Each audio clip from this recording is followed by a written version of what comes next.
Bismillahirrahmanirrahim. Assalamualaikum warahmatullahi wabarakatuh. Alhamdulillahirabbil alamin wal 'aqibatu lil muttaqin. Wassalatu wassalamu ala asyrafil anbiya'i wal mursalin wa ala alihi wa sahbihi ajma'in.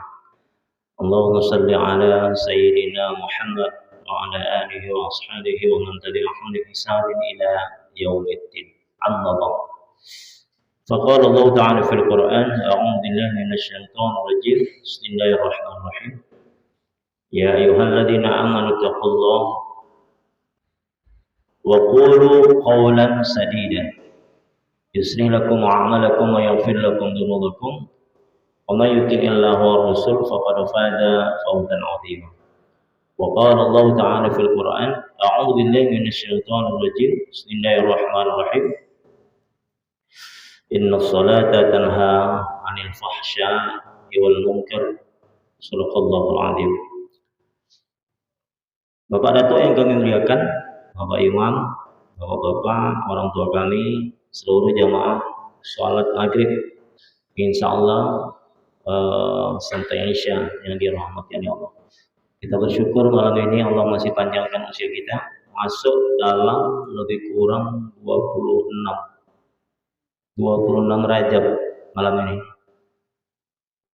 Malam besok malam 27 Rajab. 27 Rajab. Kalau saya tak salah hitung, ibu ini jeli soal hitung ibu jago. Nah, malam besok 27 Rajab. Malam ini tanggal 26. Ya. Artinya apa? Insya Allah 3 atau 4 malam lagi kita udah meninggalkan Rajab dan marhaban Sa'ban, masuk bulan Sa'ban. Setelah Sa'ban kita masuk Ramadan.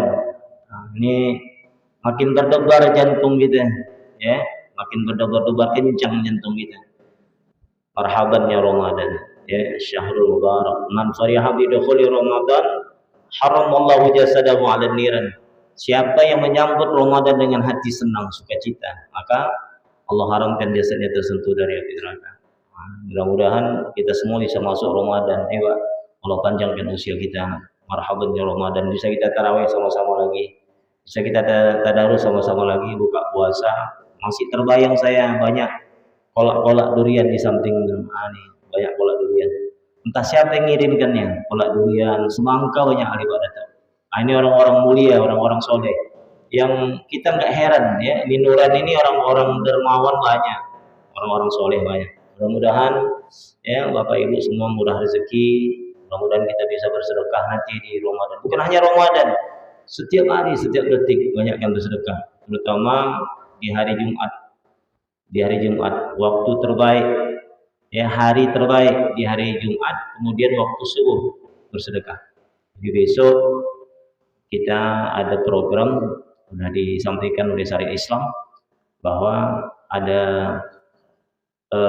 program pengutipan dana untuk penggalangan, ya bukan penggalangan dana untuk korban gempa saudara-saudara kita yang di Turki, yang diprediksi ibu itu sampai lebih kurang 50.000. Ini sekitar 32-34 ribu yang udah jadi korbannya. Dan kita diprediksi lebih kurang 50 ribu. Diprediksi, ya masih banyak yang belum jumpa lagi dan sebagainya. Mudah-mudahan kita berdoa saudara-saudara kita yang di Turki itu, ya Allah matikan dengan syahid, matikan dengan husnul khotimah.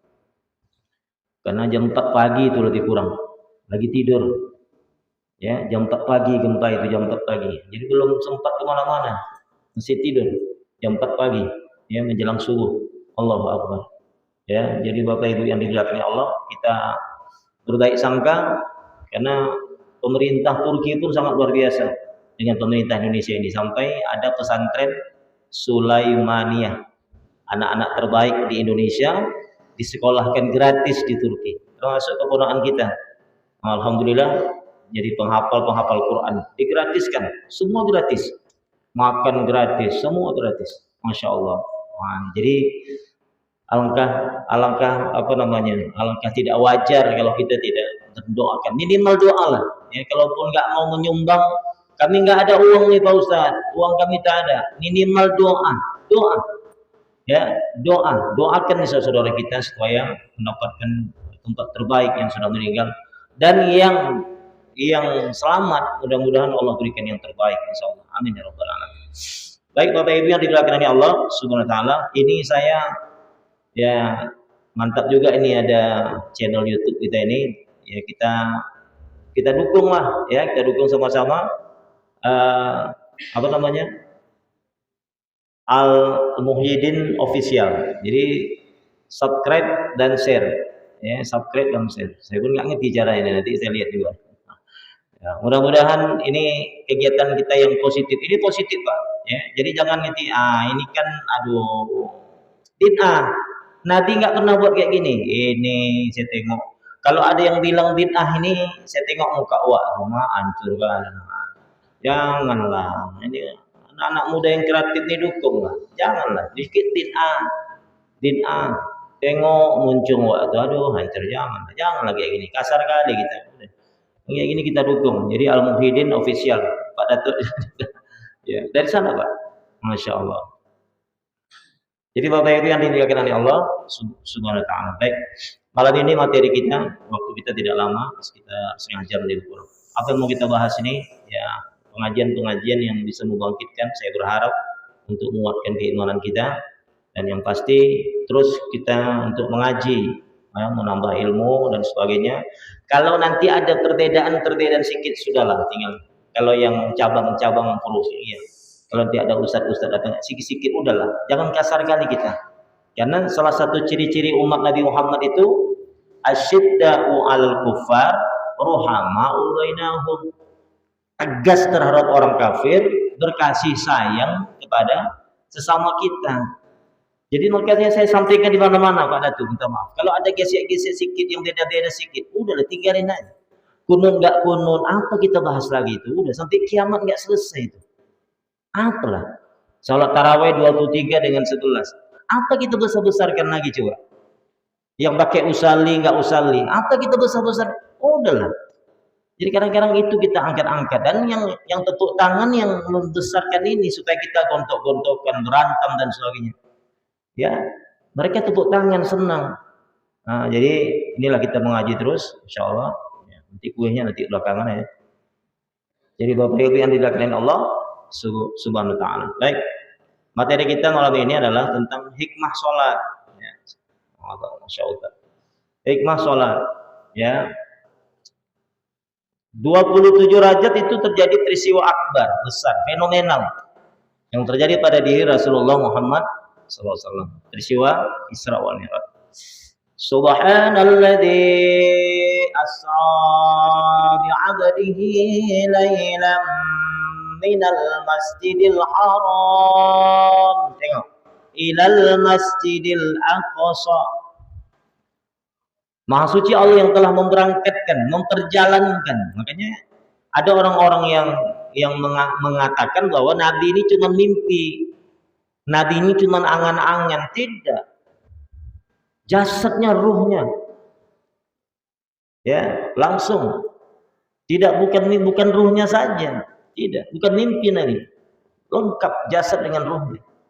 Diberangkatkan dari Masjidil Haram, Mekah, ke Masjidil Aqsa, Palestina. Kemudian naik sampai Sidratul Muntaha, menerima perintah sholat. Dibawa rekreasi, jalan-jalan. Alladzi linuriyahu min ayatina, dinampakkan tanda-tanda kebesaran Allah.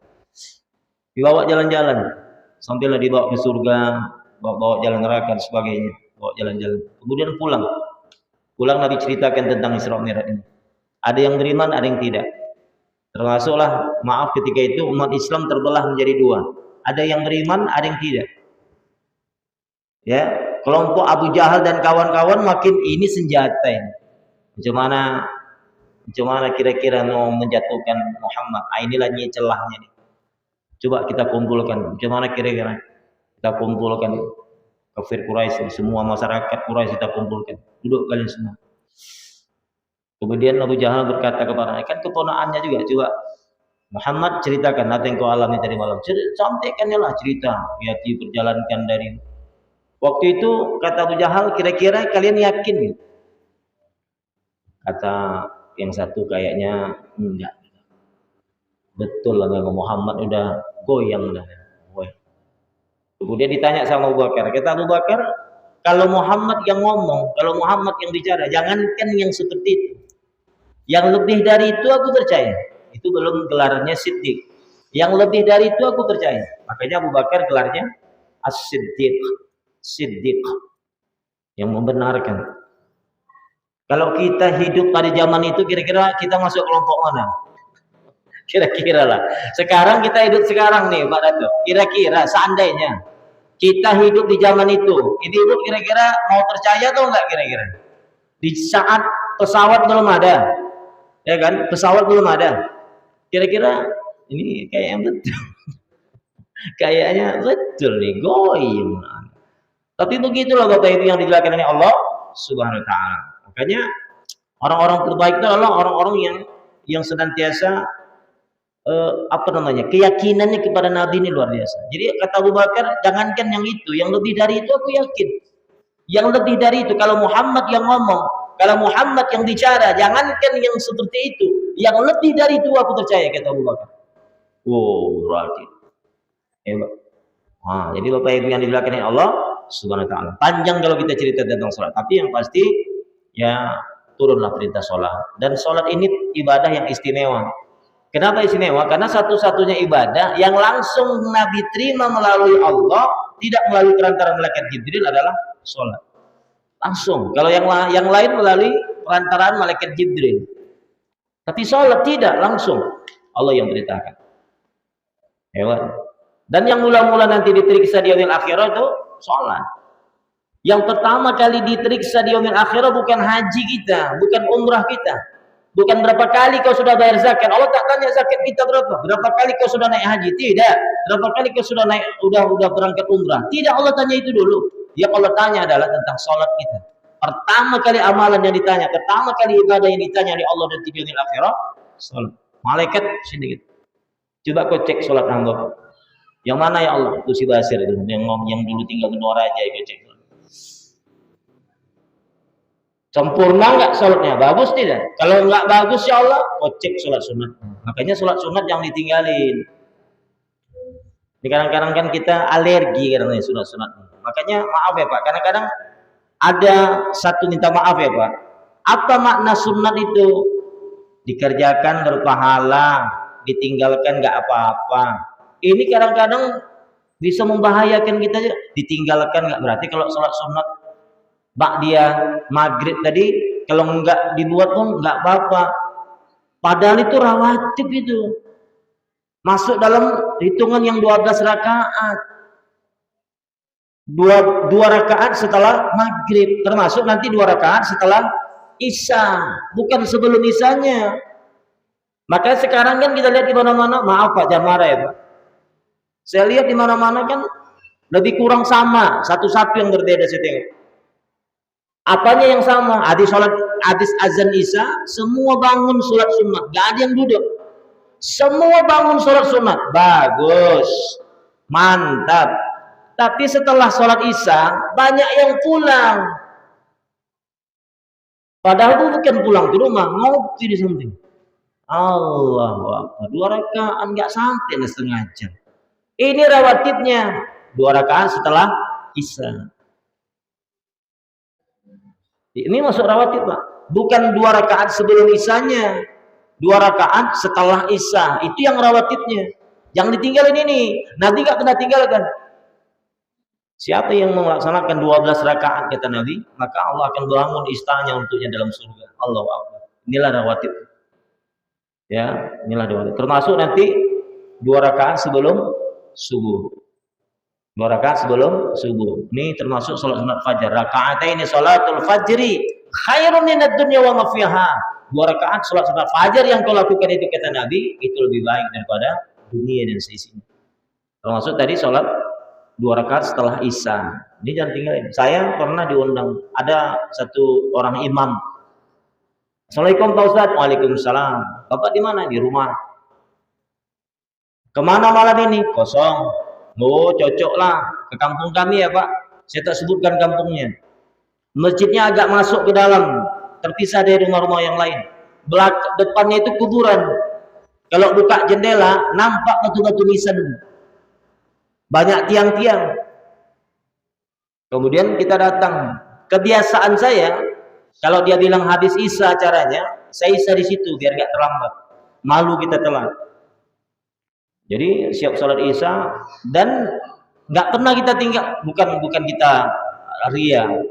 Memang kita berusaha untuk istiqomah dengan 2 rakaat setelah Isya ini. Yang ditinggalkan belajar. Saya 2 rakaat sholat Isya. Yang lain pulang. Saya tengok saya di balik tiang sholat. Allahu Akbar. Mati lampunya, tak, mati lampu. Pulang semua orang tuh. Di depan kuburan. Allahu Akbar, nampak batu nisan. Kayak manggil saya, Basir. Kayak manggil-manggil gitu, Basir. Batu nisan. Batu nisan, Basir. Saya dalam hati, ya Allah. Udah jujur aja Pak, jantung gak. Di rumah jauh, pohon pisang, pohon kemiri, kuburan, pohon pisang, pohon ayam sebelah sana ada pohon-pohon kayak pohon-pohon jagung, ada kebun, ada tebunya dan sebagainya. Itu nisan-nisan itu kayak manggil saya, Basir. Tutup lampu mati. Udah mau masuk rakaat kedua, ada yang teriak dari parkir gaul. Ustadznya masih di dalam itu. Ustadznya masih di dalam. Ya Allah, saya udah mulai goyang nih, gawat ditinggal, saya ditinggal. Ustadznya masih di dalam. Akhirnya balik lagi, mungkin 1 orang balik, hidupkan lampu. Tak. Waktu dihidupkannya lampu Pak Datuk, mirip kita nyelam, tiba-tiba kita nimbul. Lega rasanya. Jadi yang manggil-manggil saya udah nggak manggil lagi, Basir, udah nggak nampak lagi. Tadi kayak manggil dia, Basir, batu nisan tadi. Jadi Bapak Ibu yang diberkahi Allah Subhanahu wa ta'ala. Artinya apa? Maaf ya Pak Jamara. Saya tidak mengatakan bapak-bapak ini tadi zaman ini, maaf ya. Belum ngaji. Atau mungkin belum ngaji juga. Tapi mungkin belum tahu orang itu. Kalau udah tahu, nggak mungkin ditinggalkannya 2 rakaat setelah Isya. Nggak mungkin. Usahakan Pak. Sesibuk-sibuknya kita, usahakan jangan tinggalkan yang sunat-sunat ini. Usahakan. Insya Allah ini akan membela kita nanti di hadapan Allah Subhanahu wa ta'ala. Baik, Bapak Ibu yang dimuliakan Allah Subhanahu wa ta'ala. Apa hikmah sholat? Yang pertama, ayo kita lihat dari awal ya. Arah kiblat, ya, arah kiblat yang sama, tidak berbeda-beda. Bahkan kemarin masjid-masjid di Tamiang kita lihat dibetulkan kiblatnya oleh kemenang. Mereng semua masjid. Ini udah betul ya Pak? Kita udah betul ya? Udah ada sertifikatnya ya? Takutnya mereng sana. Kosong. Berapa banyak masjid-masjid dan yang mereng semua. Allah Akbar. Mereng. Apa salah Ustaz? Enggak salah. Karena memang menghadap kiblat ini rukun sholat. Salah satu syarat sah sholat. Salah satu syarat sah sholat menghadap kiblat. Nggak boleh nggak menghadap kiblat. Apa hikmahnya? Jadi hikmah ini kan satu hal yang sangat luar biasa dari satu peristiwa yang bisa kita ambil pelajaran besar. Itulah hikmah itu. Contoh, minta maaf, sedekah. Yuk lihat, coba lihat Pak, sedekah. Saya selalu sampaikan di mana-mana, sedekah. Besok kita mungkin kalau Allah takdirkan kita menggalang dana, Bapak kan sedekah itu kan. Ada yang nengok, nih Bapak sedekah nih, ada kotak masuk uang, ada yang nengok dari samping. Ibu lihat, Bapak lihat, dan Bapak masukkan uang ke kotak. Yang nengok dari samping kiri kanan ini menganggap bahwa Bapak sedang menolong orang-orang Turki yang kena korban gempa itu. Masuklah uang kita ke kotak. Itu secara zahirnya. Tapi hikmah yang terbesar ketika Bapak memasukkan uang ke kotak, insya Allah itu kotak infak masjid dan sebagainya. Bapak nggak menolong masjid ini sebenarnya. Bapak tidak sedang menolong saudara kita yang di Turki itu sebenarnya. Tidak. Sebenarnya ketika kita sedang bersedekah, kita sedang menolong diri kita nanti di hadapan Allah Subhanahu wa ta'ala. Itu hikmahnya. Hakikatnya itu. Paham Pak? Kita sedang menolong diri kita nanti di saat nanti di padang mahsyar. La tadumu qadama ibnu Adam fil yaumil akhirah hatta yus'alu an arba'ah. Tidak beranjak kaki seorang anak cucu Adam nanti di yaumil akhirah sampai dia ditanya 4 persoalan. Salah satu yang ditanya nanti adalah an malihi, tentang hartanya, min aina tasabahu wa fima anfaqahu, dari mana kau dapat dan ke mana kau belanjakan. Hebat enggak sedekah? Maka orang yang sedekah bukan merugikan dirinya, sebenarnya dia sedang menolong dirinya nanti di hadapan Allah Subhanahu. Enggak rugi bersedekah. Bahkan Allah sampaikan 1 rupiah yang kau belanjakan di jalanku kata Allah, ku ganti 700. Makanya mana ada orang sedekah yang miskin? Coba tengok. Ada orang yang dermawan di kampung kita yang miskin? Coba tengok. Misalnya ngobrol lah kita sama anak-anak kita. Kau tahu nak, tuh rumah yang dekat tiang sana. Itu dulu orang kaya nak. Sawitnya lebar. Kebun karetnya lebar. Oh luar biasa. Sekarang karena dia rajin sedekah, tuh jatuh miskin. Tidak pernah. Makin sedekah makin kaya. Makin sedekah makin kaya. Mobilnya malah ganti-ganti kita tengok. Luar biasa. Tapi kadang-kadang, maaf ya Bu, untuk memulai sedekah ini gemeter tangan kita. Kasih enggak? Kasih enggak kayak ini kasih. Kasih uang pulsa belum beli nah kasih. Inilah kadang-kadang. Ada orang tak sedekah pajak, sedekah Pak, sedekah, ambil dompet. Apa langsung enggak? Cek dulu, berkamar itu lagi, dompetnya kan berkamar-kamar nih. Jago itu, uangnya digosok lagi mana, disetrika lagi. Berkilat-kilat uangnya, licin. Yang mana yang ibu kasih? Yang merah-merah atau yang biru-biru? Hijau, yang hijau. Tengok yang paling kanan, yang abu-abu. Itu pun yang udah koyak separuh. Tempel Andi plus 5. Itu dikasih yang minta sedekah. Yang tukang minta sedekah ngomong, Bu, ini laku enggak? Oh mau enggak? Mau enggak? Nah, ambil. Kalau enggak ambil, ya Allah Bu. Tengoknya laku. Allah 2.000 koyak tempel Andi plus 5. Macam mana bukannya? Akhirnya dia pergi lagi ke dewa, beli bonggol, wah. Ini tak cocok nih. Ambil itu yang bawah. Yang mana? Yang bawah. Yang ini, Wak, ya. Waktu dia ambillah bonbon kis tadi, relaksa, udah bercampur dengan plastik makanya udah tuh. Masuk angin deh. Jadi Bapak Ibu yang dijaga dengan Allah Subhanahu wa taala.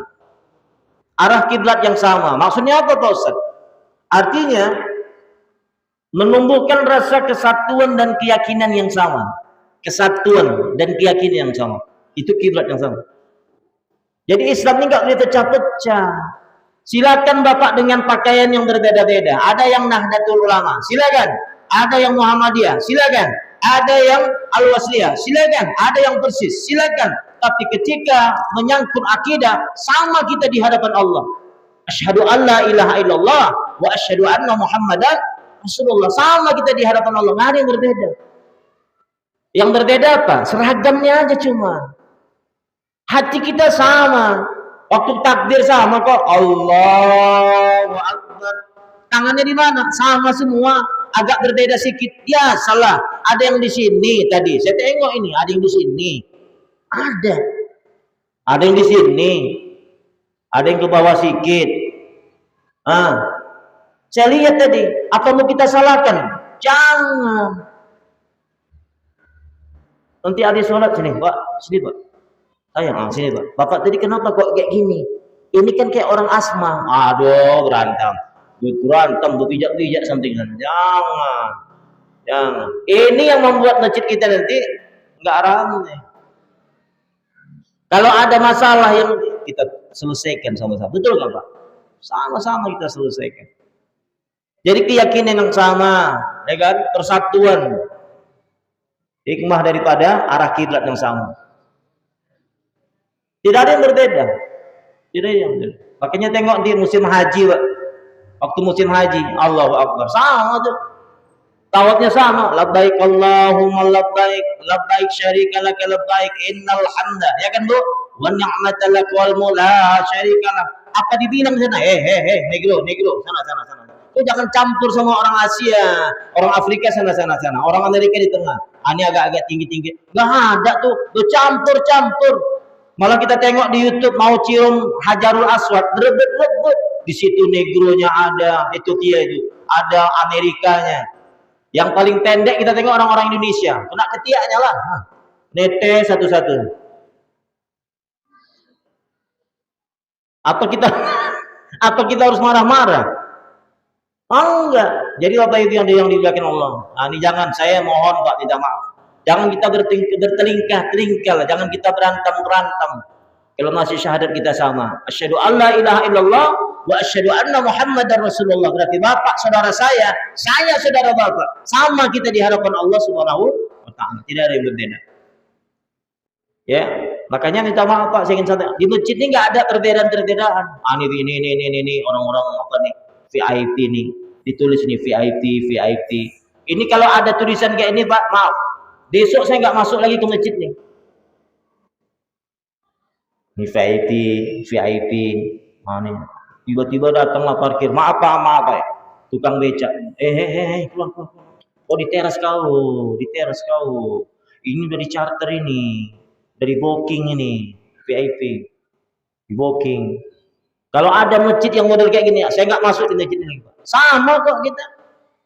Apa yang berbeda kita di hadapan Allah? Yang membedakan kita di hadapan Allah apa? Inna akramakum innallahi atqakum. Yang membedakan kalian di hadapan itu kata Allah apa? Takwa kita. Makanya enggak ada urusan. Siapa duluan datang, duduk di depan. Siapa duluan datang, duduk di depan. Ini sab pertama orang-orang hebat. Sab pertama orang-orang VIP, orang mulia di hadapan Allah Subhanahu wa taala. Tadi kita sama-sama sholat berjamaah, betul. Tadi sama-sama kita mendapatkan takbiratul ula bersama imam. Allahu Akbar, betul. Tapi ketika berbeda saf pertama dengan saf kedua, sudah tak sama lagi di hadapan Allah Subhanahu wa taala. Maka saf pertama ini jangan ditinggalkan. Saf pertama ini orang-orang hebat ini, jangan ditinggali. Bapak harus dapat saf pertama. Bapak harus dapat saf pertama, jangan dapat saf kedua. Begitu dia Pak.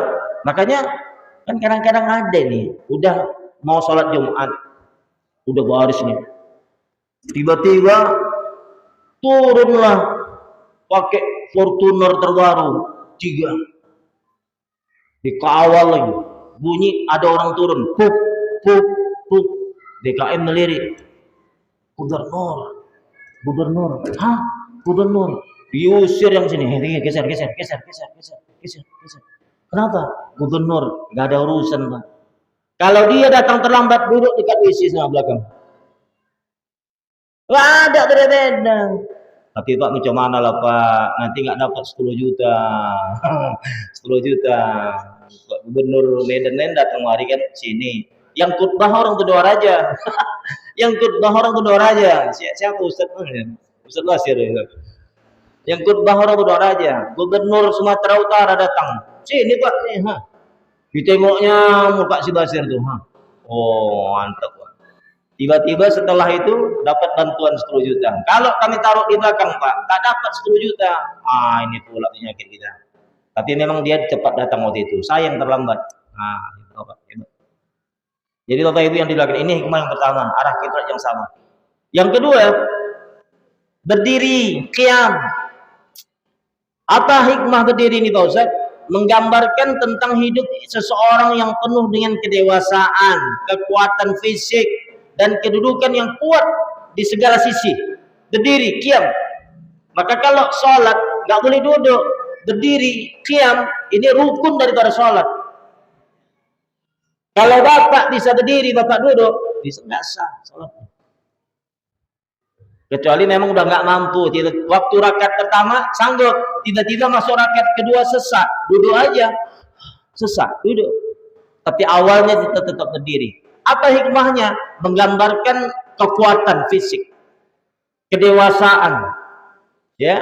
Kemudian kedudukan yang kuat di segala sisi. Berdiri, Allahu Akbar, berdiri. Nampak kuatnya, kokoh. Maka saf nggak boleh jarang, harus rapat-rapat. Luruskan saf, rapat, lurus. Ini bukan basa-basi, bukan hanya slogan, tapi harus dipraktekkan rapat, lurus. Nggak boleh renggang-renggang dia.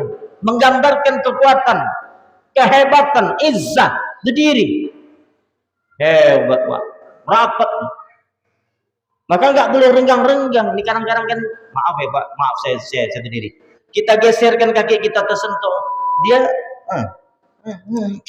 la ilaha illallah, berantam.